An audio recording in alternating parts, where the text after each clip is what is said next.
السلام علیکم ورحمۃ اللہ وبرکاتہ۔ الحمدللہ نحمدہ ونصلی علی رسول الکریم، اما بعد۔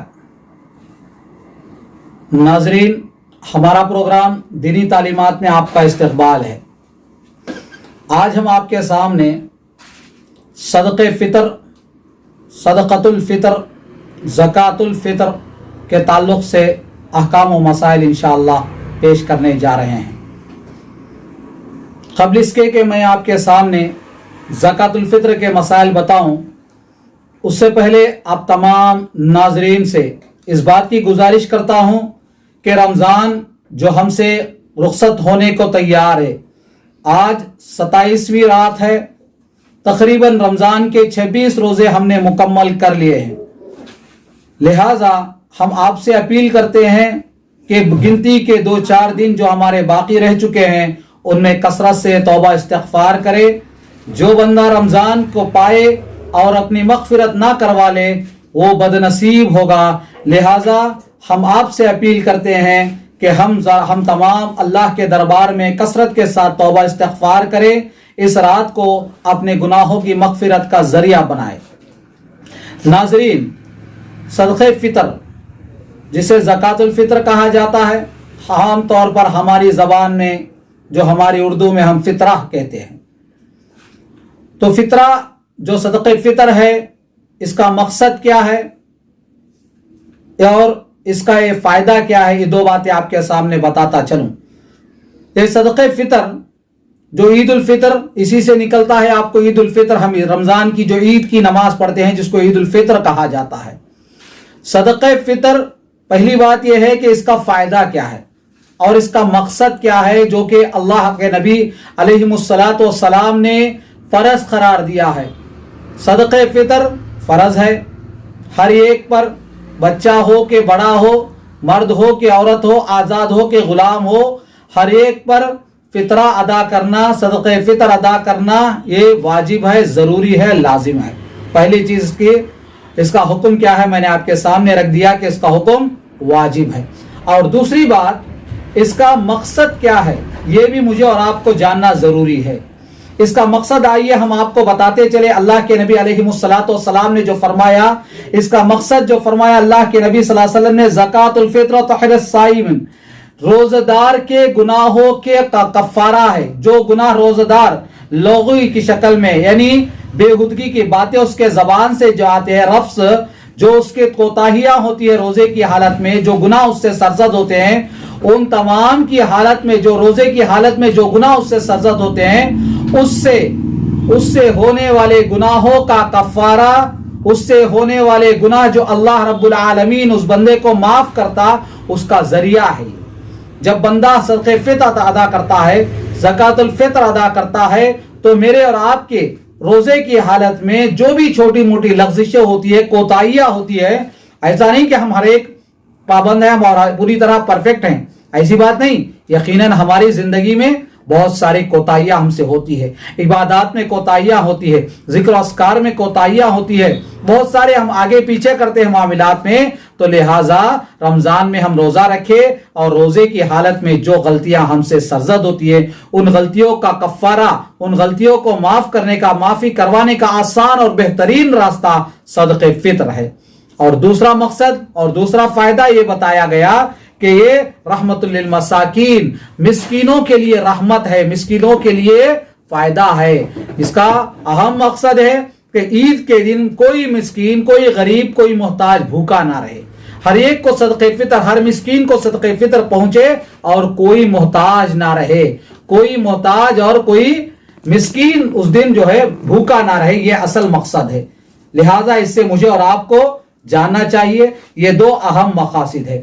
تو آئیے صدقہ فطر کب واجب ہوتا ہے یہ بھی مجھے اور آپ کو جاننا ضروری ہے۔ صدقہ فطر واجب ہونے کا وقت جو ہے، رمضان کے روزے جیسے ہم ختم کر لیتے ہیں، عید کا چاند جیسے ہی ہم کو دکھائی دیتا ہے، تو اسی وقت سے صدقہ فطر واجب ہوتا ہے، اس کے وجوب، اس کے واجب کا وقت جب شروع ہوتا ہے۔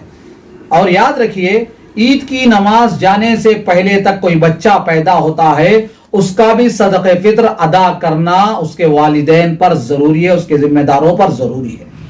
تو پہلی یہ بات۔ اور